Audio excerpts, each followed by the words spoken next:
Hey, it's Lebo with Lebo's Pinball, and we're back at Bankaball trying to get a little more progress done. In the last video, I showed how I repaired the damaged wood due to the meltdown. We filled the wood in, sanded it down, and painted it in. It's a pretty close match, close enough to start putting things back together on the bottom side and putting the pop bumpers back together.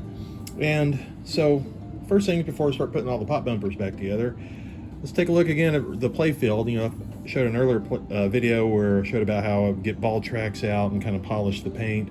So what I'm going to do here is just kind of quickly go through and clean up this area that's all through here, and then get things ready where you can start putting all the parts back on here.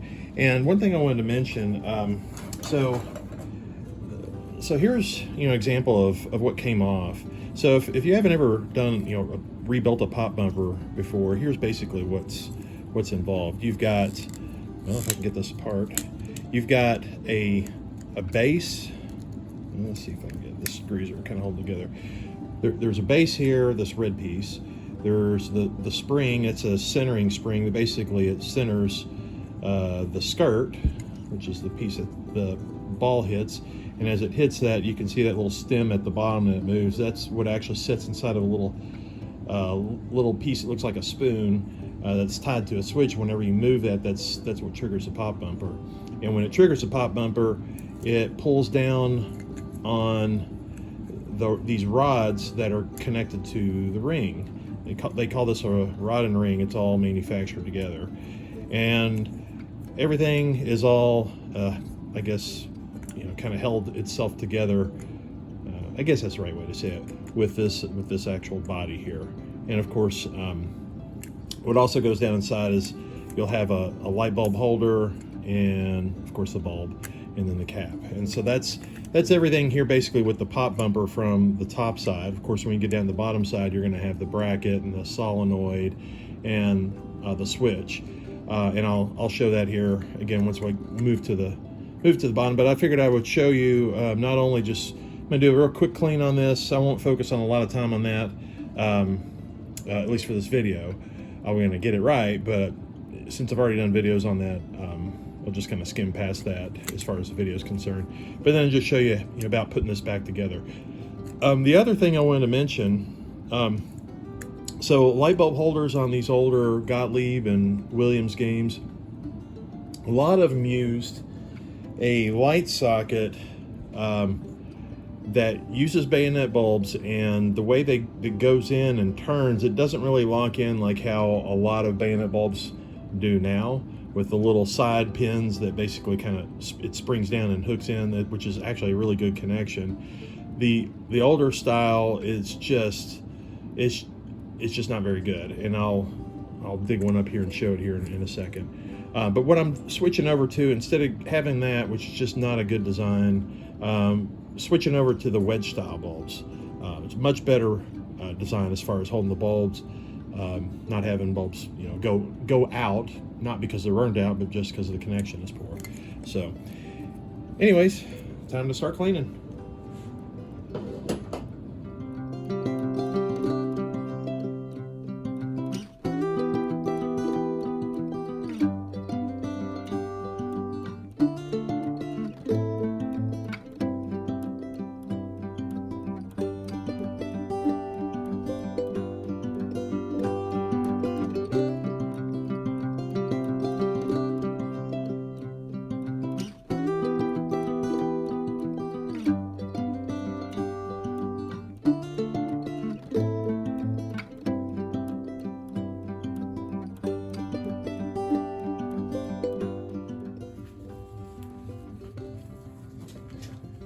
All right, so we got the area cleaned up as best I can, and it's polished pretty well.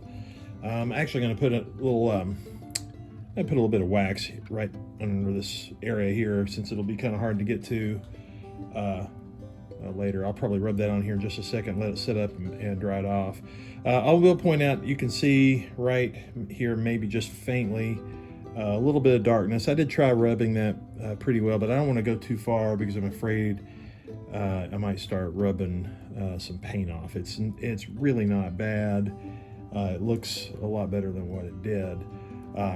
But I have repainted these areas before. I did a game Central Park, and at the time I wasn't able to get the red to match exactly like that. I just wasn't able to get it to match, and I ended up getting it was close. It was a little bit different color. We ended up having to go make stencils to replicate this red, and just had to paint all of these so they all looked right, and created a lot of work, but it really needed it on that other game. This game is not going to need it because they really look good. This little spot here where there's a tiny little bit of paint away, you do not see that at all because it's completely covered up by the body of the pop bumper. So definitely not an issue. So let me go ahead and get this part waxed up, let it set up. I'll buff that off, and then we'll start putting the pop bumper back together. And I wanted to show one other thing too. So this other pop bumper, or the ones that I took out that I showed earlier, you got the base and the centering spring, you got the ring, the green skirt, and the rod and ring assembly, and then the body, and then the screws that hold it all down. The thing is, this I think is original. It may be original or close to original. It probably is the original stuff. And I could clean this up the best I can, put it on, but I don't want to put plastic that is, gosh, how old is this now? We're talking, what, 50-year-old something plastic or older. It's going to get brittle, and I just don't want to do that. So what I've got in place of that, we've got all brand new parts. And I want to just show a couple things here about this, and just another reason why I wanted to go with brand new. So you got all this nice, clean, shiny, fresh parts, and a couple little bonuses here. So if you notice, like on this skirt, there's a little point here. What that'll do is when it goes in, it'll set kind of like that. And with that point there, what it does is, or at least what I think it does, is if a ball ever were coming to just rest perfectly before on just a normal skirt, it might actually want to just sit there. Well, with having this point here, it just sort of, I guess it promotes it to not let a ball just sort of park itself there. One other thing I want to mention, this the pop bumper caps. So I got 3 brand new caps, and they all look exactly the same. That was the reason why I went to go get 3 that were like that, because the others, although they really were not that bad looking, they're really not. In fact, even the green's a little bit darker, which might actually match some of the green in the game a little bit better. Actually, I'm not so sure. But the one thing I wanted to point out, I don't know if you can tell so much in the video, but like this, the artwork here, it says points 10 when lit. It's darker or bolder or something. It looks, I can see it, it looks different than these. So by getting the new ones, they're all the same, and it looks a lot more consistent. So anyways, it's time to get to it.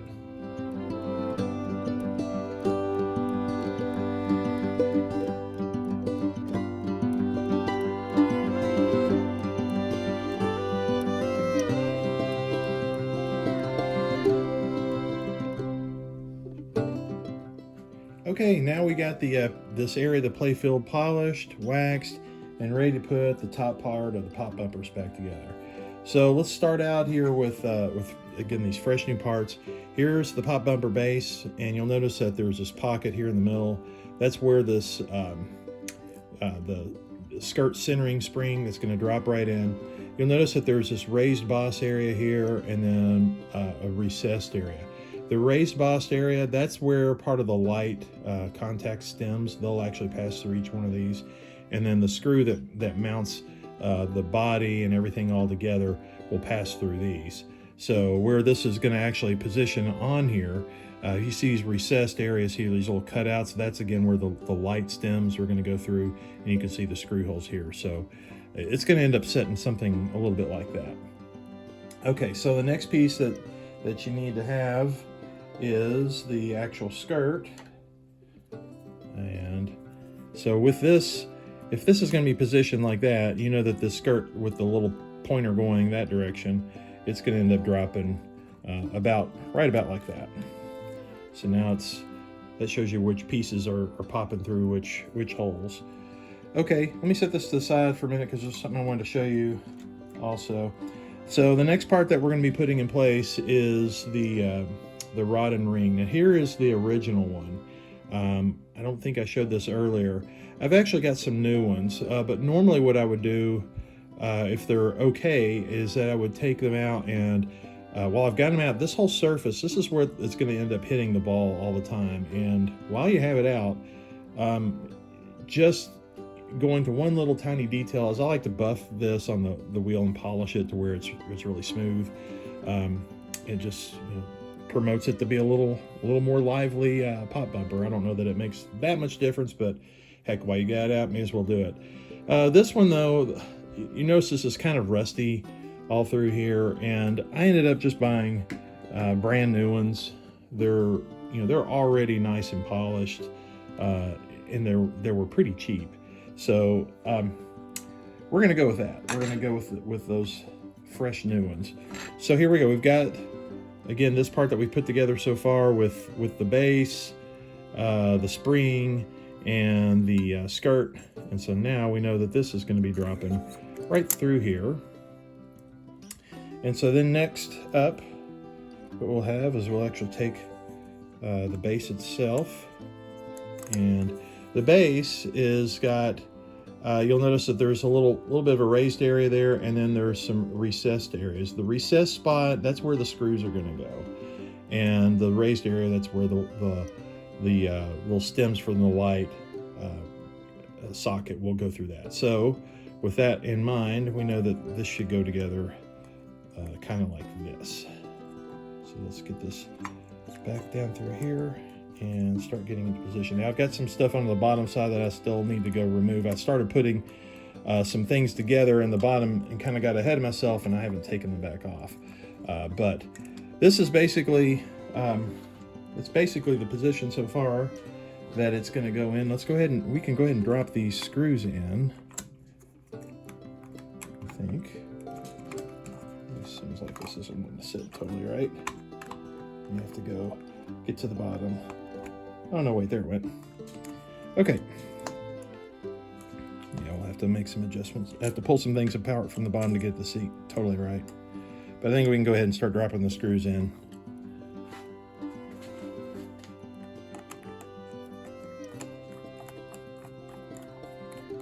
So I'll get that one mostly started, but not all the way tight.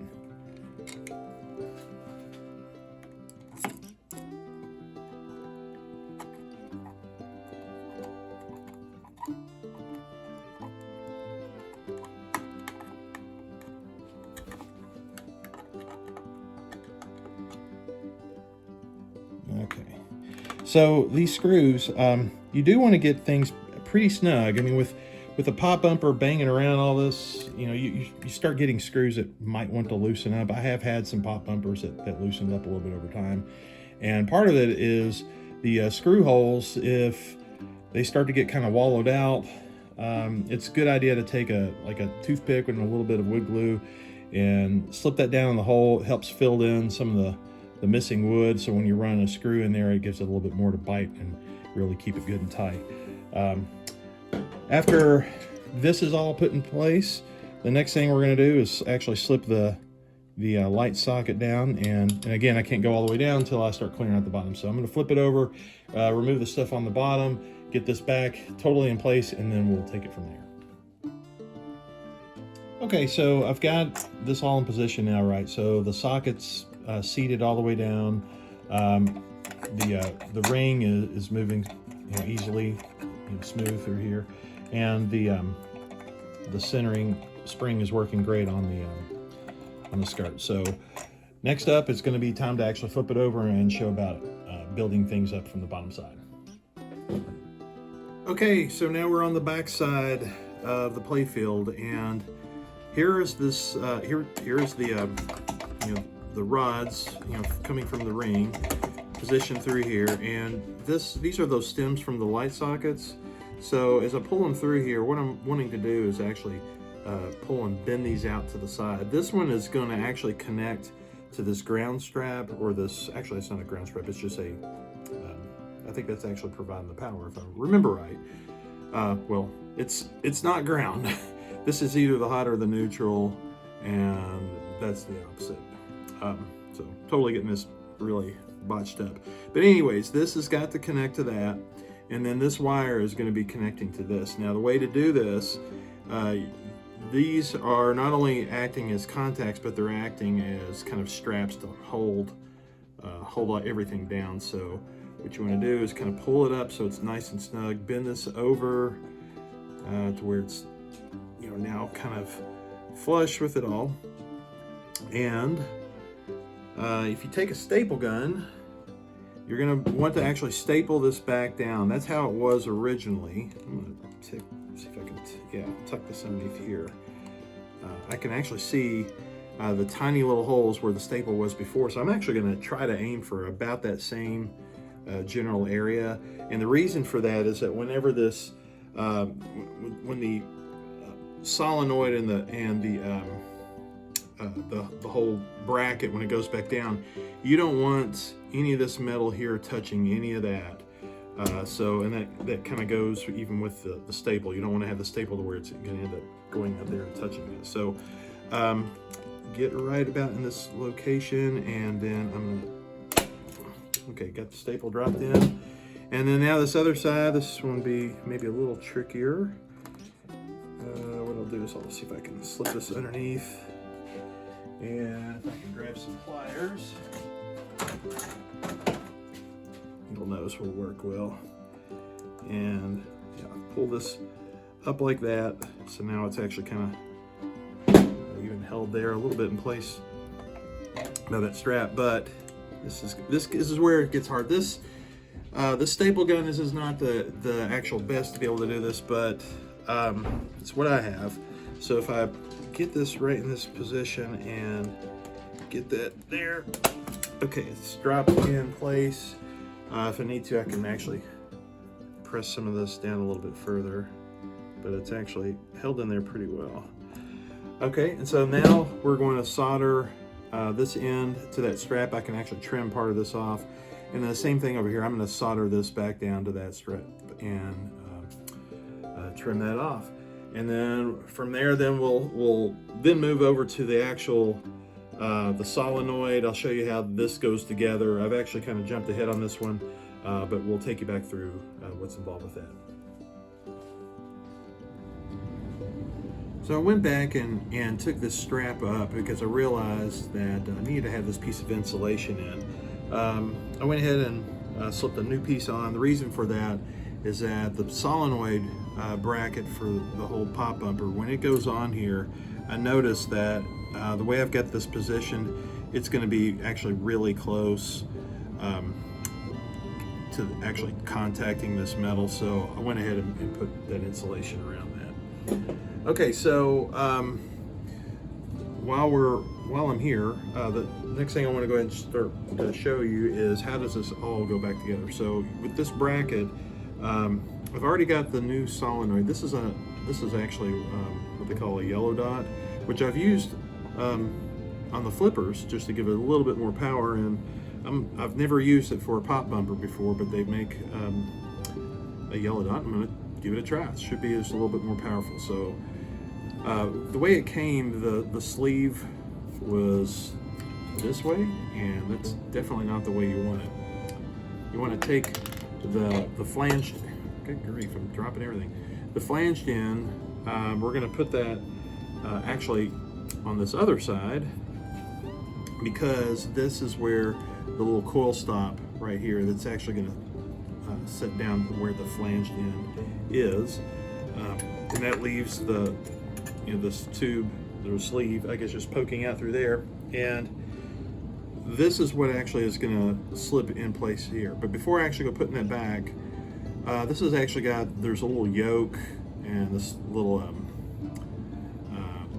there's a metal piece and the yoke here that I'm going to replace. I've actually got some new ones, and I'll show you the reason why. So if I open this up a little bit, this should, that piece slips off and that slips out as well. And there's the spring in the plunger. The plunger's actually fine. Actually, I did have this out earlier and it was starting to flare out a little bit, and I just ground the edges off. I should probably, if I had new ones, I would have put a new one in, but this one, it doesn't need to be replaced, doesn't have to. Now with that little edge removed, it's not an issue. But the reason why I want to replace these, if you look close, you can see where there's some indentations here, and it's kind of taken a little bit of a beating, and even the metal, it's a little bit impacted as well. So what I'll do is go ahead and put this. This has got this little lip here. It's going to face forward. If I have it this way, it would interfere with the bracket. So let me drop this here in place. It's a little bit tricky. Actually, it doesn't have to be tricky, but I'm making it tricky. If I can compress that, get this all in place here. You're seeing it live, folks. You're seeing all the mistakes and craziness. The reality of the tricky stuff in pinball sometimes. All right, so here's how I am loading this up. It's a little bit easier after I fought with it for a while. So just start out with the plunger.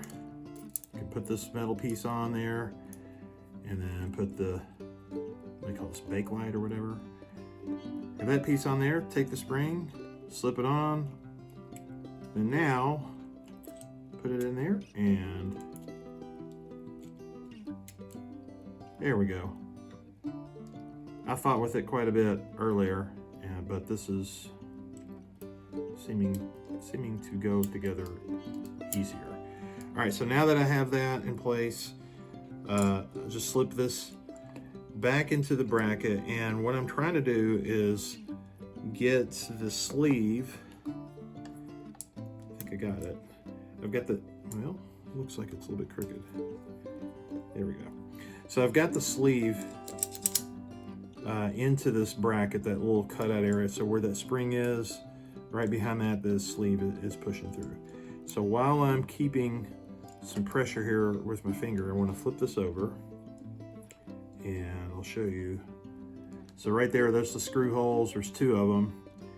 And the objective here is to put these screws in and tighten them down while everything is compressed together. So earlier, like when I had showed an earlier video about doing pop bumper, or not pop bumpers, but the flippers, it's the same idea. You're going to want to take out any of the slob that you've got in any of this, because any kind of looseness, it's just going to start robbing power from the whole mechanism. So when the pop bumpers are trying to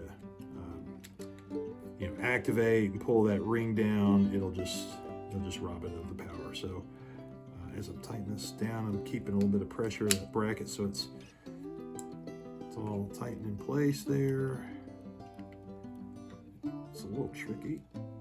And these flathead screws, these are the originals. They're a little tough. Okay, so let's see what we got. Yeah, so see the coils in there nice and snug. Oh, that looks like that's working great. Okay, so next I'm gonna do is I'm gonna put this down here in place, and these, the rods coming from the ring, the threaded area, it needs to slip through that metal bracket and through the yoke. And you may have to I had to kind of compress things. But there it is, it's dropped right in position, right where it needs to be. I'll be coming back in here in a little bit to go put in the switch. Here's the screw holes for it. It'll drop back in there. This is the spoon that I had mentioned earlier that that the skirt little post will be sitting in that. And so whenever it moves, it makes contact with this switch. And whenever the coil has gone, in its full position, it'll actually, then this other switch gets actuated. But let me go ahead and throw in the nuts and the screws and get that part together, and then we'll move on to the next section. All right, so now I have the, not only do we have the solenoid bracket in place, the nuts on the rods tightened down, I went ahead and positioned the bracket that's got the two switches. So you've got a switch here at the bottom that the skirt post or end of it actually sits in the spoon, and anytime that the ball hits the skirt, it will move this post to the side, which causes the switch to get closed.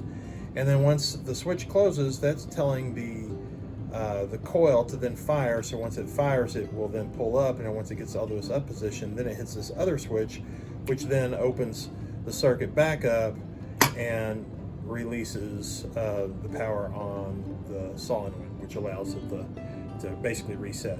So what's important to go look for? So I don't know how easy it is to see in the camera, but the first thing is the skirt switch, I guess is what you call it, the switch for actually triggering the coil.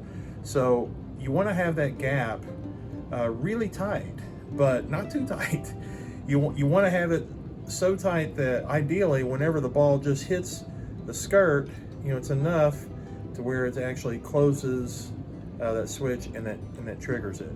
And you want to try to get that position so that you got a couple screws here that mount it down, but they're also an adjustment too, because you want to get the center of that spoon really right in the natural center of where this skirt post wants to sit.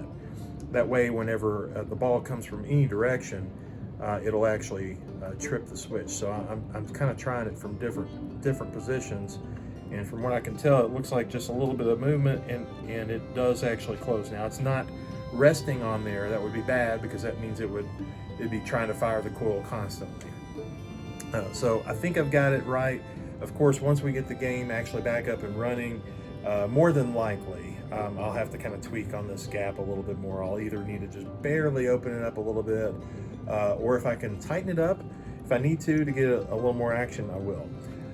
The other thing is this other switch. So that's sort of like the end of stroke switch for a pop bumper. So when it goes all the way up, you want to make sure that when it hits all the way up, that it actually opens up this gap, and it is doing it. It is opening it. It's kind of tight. I might need to open that up just a little bit, because you want to make sure that whenever it goes, that it actually does open. It doesn't do something strange. I don't know if it would do a machine gun kind of effect or not. I'm not real certain, but at least have it enough to where when it's in its full position, that it does open up that switch. That's basically it. The only thing that I still have left to do, other than, like I said, just adjusting the gaps a little bit more once the game's back up and running. I need to put a bulb back in that socket and put the pop bumper cap on and tighten the screws, and then that'll be done.